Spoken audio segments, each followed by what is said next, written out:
What's up, YouTube? I'm Robert. This is the Biker Channel. And today we're going to talk about losing weight.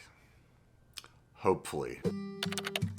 When I started my weight loss journey, I was at 301 pounds. And then I lost 60 pounds and I was down to 240 and I was stoked. And then I got comfortable.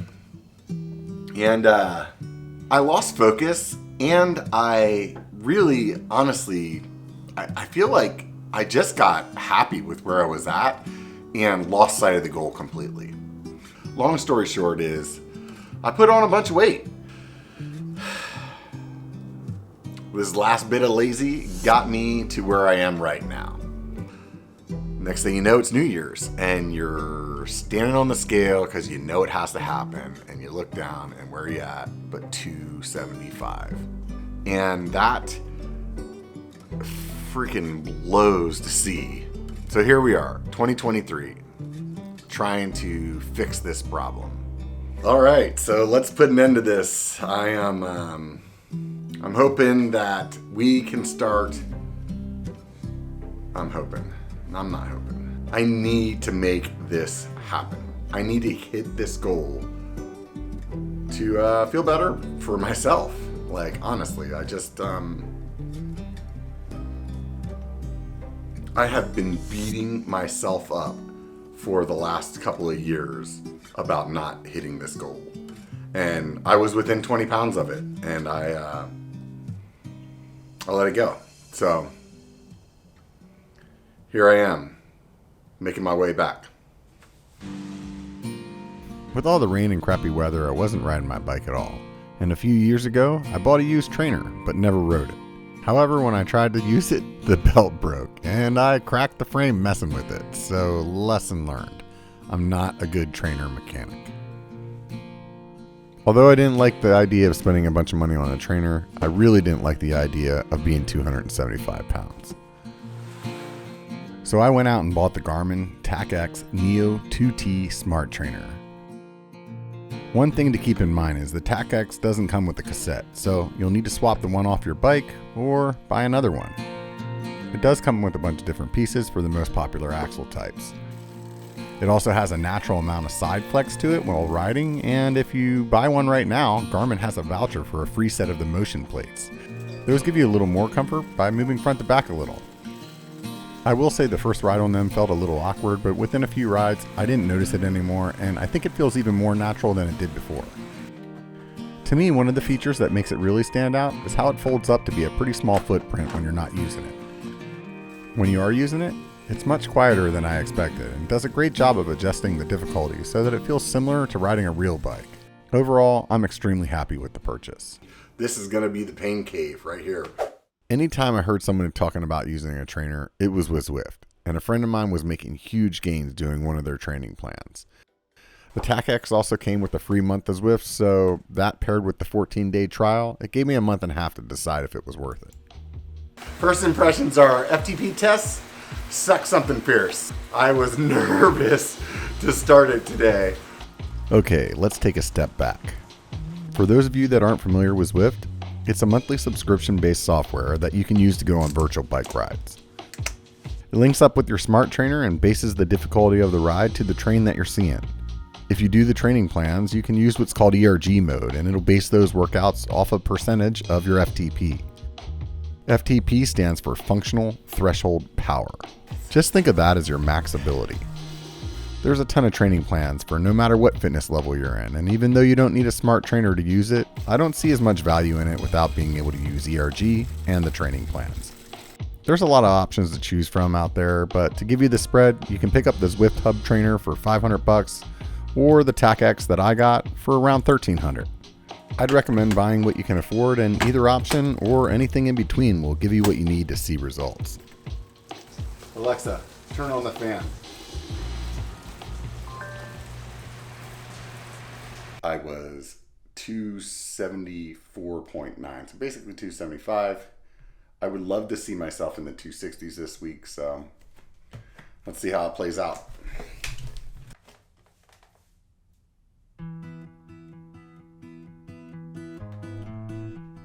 So that's that. 5.5 pounds. If I could keep that pace in 4 weeks, that's 20 pounds. So I'd be happy with that. Maybe I can do better. I'm hoping I can do better, but let's see how it goes this first month. That's a good start.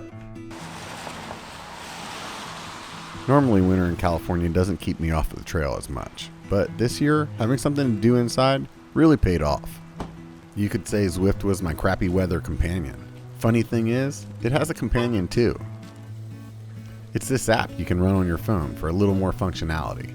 Honestly, I think it's just a way to help distract you from the pain. Well, let's be honest. It was definitely a good workout. I'm really surprised how much different this is than me going out and just putting a lot of miles on the dirt. This is definitely given me a brand new respect for anybody that does Zwift, because it's really tough. And then knowing how I'm hurting and how many watts it says I'm pushing, and then you go watch somebody like Sid and Mackie, and Mackie's just destroying the watts. So it's amazing once you kind of have perspective to it all. All right, here we go. Week 2. All I'm hoping for is the same as last week. So if we could keep that rate, I'll be stoked with that. So let's see where we're at. Just a reminder, I started at 275 and lost 5.5 pounds the first week. So coming out of week 2, I lost another 4.2 pounds, putting me at 265.2. So it's a little lower, and it's still pretty good though. So I'm not going to complain. 2 weeks, 9 pounds. It's doing all right. Get on to week 3 and see how it plays out. There's an old saying that you can't out-train a bad diet. This is the part where I can't stress enough to use what works for you. Personally, I've counted calories enough times in my life, I don't really have to pay much attention to know I'm eating right. I've been doing that and mixing in some intermittent fasting, and overall, it's been working for me. I'm not super stringent on the fasting part, and if I have a big mountain bike ride planned, I'm not fasting. I also go out to sushi every week, and I usually don't pull any punches on that meal. But I do only drink water, so I'm not blowing calories on anything like beer. Oh yeah, I haven't been drinking at all. Long story short, I miss the beers, but I like the idea of hitting my goal more. In addition, I start every day with a shaker cup of water, creatine, glutamine, and a greens mix that has a bunch of fruits and veggies in it. Basically, it's like taking a multivitamin, but in my mind, it's better for you. When I'm fighting some cravings and want something sweet that feels like a treat, I make a riddle.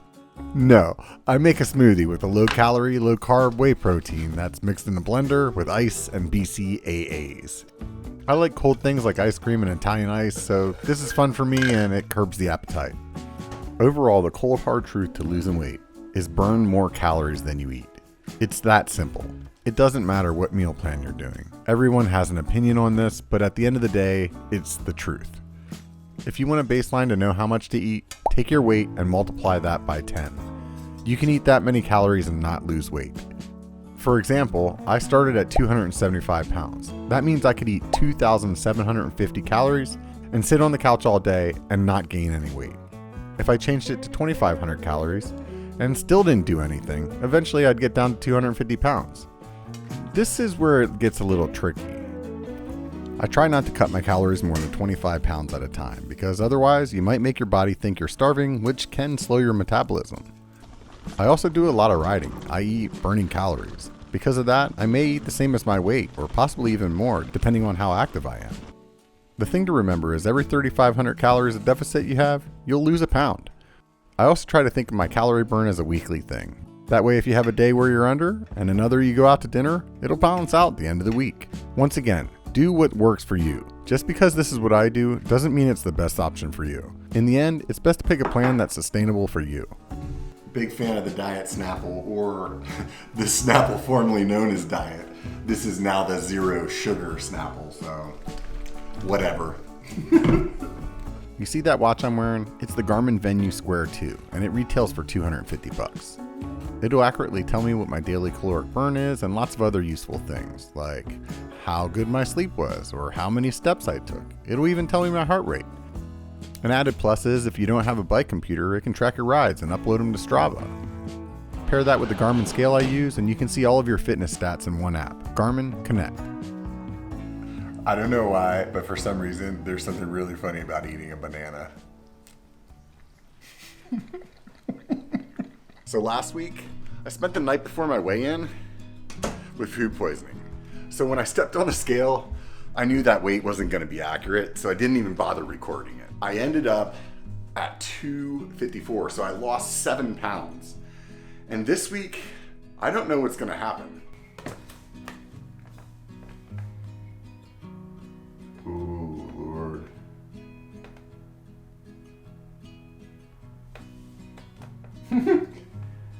That went about how I expected it. I'm at least glad it wasn't more than the dehydration weight, so we'll see how next week goes. I feel like next week could actually get me into the 240s. That would be sick. Let's stay diligent this week. At this point, the Zwift rides are much harder, but my legs have adjusted.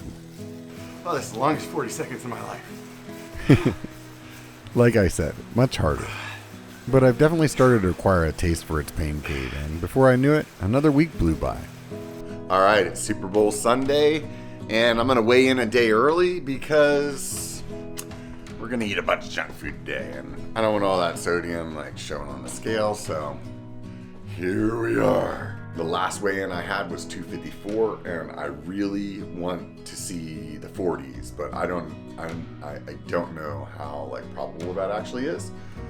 So we'll see how it goes, and any negative progress is good progress. I just don't feel like I ate very clean this week, so we'll see. The scale doesn't lie, right? No truth.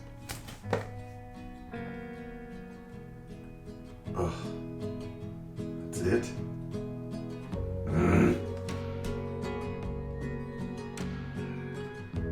When the scale does that and you know you were like pushing your limits with what you were eating during the week, it definitely brings it to perspective.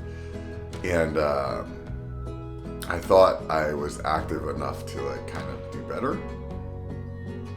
But 2 pounds is 2 pounds, so I can't be upset about that. I'm still moving in the right direction. It's just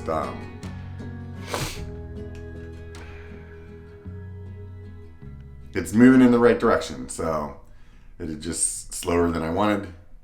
There's always next week. Look at this. This, not gonna be fun. Oh my God. Really not looking forward to this. It's kind of crazy to me how much strength I've built in the last 6 weeks of this. After taking a month off of no riding and basically doing nothing but drinking beer and eating, I was able in 6 weeks to come back and be as strong as the strongest I've been in the last couple of years. In the matter of 6 weeks. That's crazy. It's really crazy. All right, pain case starting in 3, 2, 1. I really wish I would have dropped into 240s today. That would have been nice, but at this point, I'm down 23 pounds. So, I mean, can I really be upset about that? If I did another month and a half and was another 23 pounds, I'd be in the 20s. Oh, wow. That's really cool to think about. The way I look at it, 3 more weeks of going hard. I'm not drinking. I'm not breaking down until we go to Sedona. Go to Sedona, have a good time, come back and hit the 220s. That is the goal. Thanks for joining over the last 6 weeks. Ride on. Today I got one of those Facebook memories, and it's a picture of 2 years ago today. I'm just going to read what I wrote. Today marks 75% of my goal. It's been a journey to get here. When I stepped on the scale at 301 pounds, it seemed like a lifetime away that I would be where I am today. Now I'm rounding the corner and on the home stretch. I only had 20 pounds to lose. And here I am, 2 years later, about 10 pounds heavier than that. And it's crazy to me how fast time can go by. And that's one of the things that I'm trying to like keep focused on right now while I'm being all super locked down on my diet and trying to like do the best that I can do, is that I'm really only talking about a couple of months of not drinking beers or not eating out, not doing all the extra caloric things that are super fun to do. But in reality, like, that's not such a short amount of time. And for 2 years, I've been like mentally beating myself up over hitting that goal. And I'm really hoping that here shortly I'll step on the scale and I'll be back at that 75% mark. And I will round the corner because it's important to me. And I think right after I got right here, I lost sight of like what that goal was and how much it meant to me when I was 301. And I feel like it's taken me 2 years to figure it out, but I understand it. I understand it now. All right, got another weigh in this week, and kind of looking forward to it. I tightened up the diet last week, and I'm trying to definitely see the 240s. I had this like weird goal to actually get down to 240 by Sedona, which is like basically like next week's weigh-in. I don't think that's possible, or I don't think it's gonna happen, but let's see how this weigh-in turns out, and maybe be able to renew my confidence in me being able to do that. So here we go.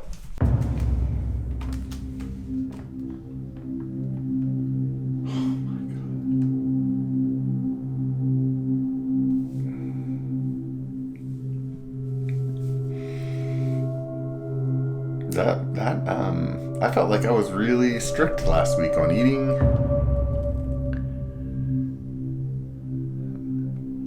I don't have an explanation for that. It's kind of a downer.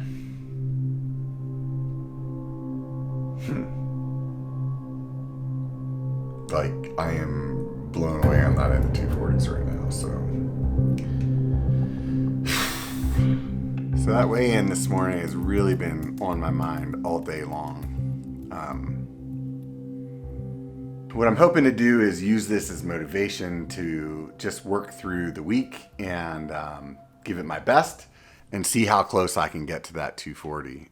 At the beginning of this year, my goal was just to be in the 240s by the time I got to Sedona. So I didn't really care if I was 249 or 240.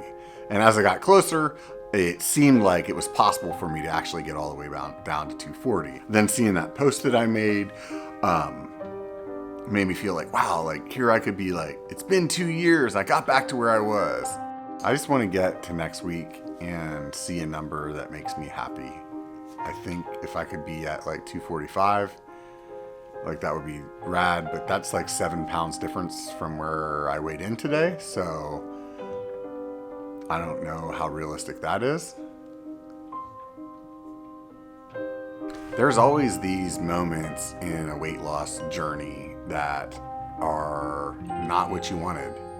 And realistically, I know it's about how I can persevere from that. You know, do I let that bring me down or do I let that motivate me? I feel like I'm really strong in what I want to do this year. And my biggest fear is going to Sedona and coming back and not being able to like keep up with what I've been doing. Regardless of what my weight is by the time I leave, I'm going to go have a good time for a few days, and then I'm going to come back and keep plugging away, and we'll see what happens. We'll see how long it takes me to get to 220, right? All right. That's enough of that. Welcome to the last day of my weight loss rejuvenation. Here we are, 2 months after I started, and in the same outfit. And as you can see, I mean, it's definitely fitting a little less snug as it did the last time I was wearing this outfit. What I really wanted to say to you all is that it's really important in a weight loss journey to remember that it's a journey and it's not just based off of what happened this week or last week, and it's really better to look at it in longer periods of time. So right now, we're 2 months from where this video started, and it's super apparent. When you look at me, like, there's definitely a big difference in the way that I appear, and that's huge. You don't get to see that every Monday when you stand on the scale. But in the case of this video, you get to see right from the very beginning to where I'm at right now.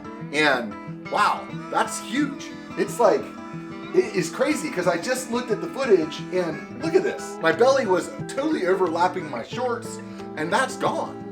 We ain't gonna lie, there's some body fat to be lost here still. That's what the goal for 220 is. But honestly, I mean, just looking at the overall difference from 2 months ago, I can't say how happy I am. This is great. And it doesn't matter what that number on the scale says today. I would love to see the 240s. I would be blown away if I saw 245. But at the end of the day, this is what I was going for. Getting myself recharged, getting myself back on track, and getting focused into that goal for 220 again. There's still a few things we need to do today. 1, we need to get on the bike and test the FTP. And 2, we need to get on the scale and see where I ended up. I really want to see this number. I'm really kind of stoked to see this number. It's like an actual measurement of how much effort I've put in the last 2 months. This is like the scale of my strength. 160 watts. My old FTP was 204. Allegedly, that's what you could do for an hour. 220. 260. Definitely getting hard. All right. This next one's gonna hurt. 320. 340. Oh God. Heart rate time 160. Oh God, it hurts. 360. Oh, good fall. Oh God.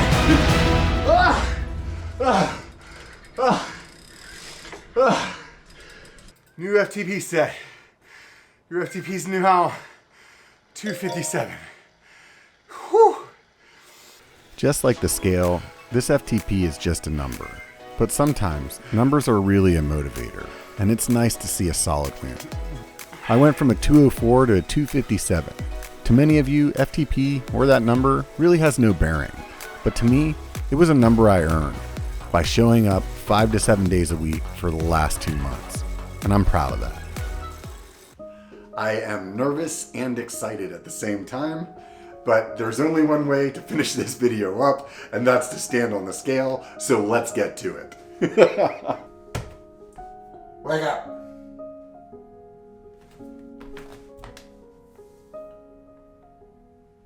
Oh my God. Oh, dude, that's fucking exciting. Oh, I swear to God, I did not plan that. That is amazing. I was not expecting to hit 245. Super stoked. I just want to say one thing real quick. I hope you guys all enjoyed this journey. This is what you can do with 2 months. If you're inspired, get started. Today, tomorrow, it doesn't matter when, just get started. Do me a favor, keep your eyes peeled because I'm gonna hit that 220, and until then, remember, it only takes a bike to be a biker. Get out and be one.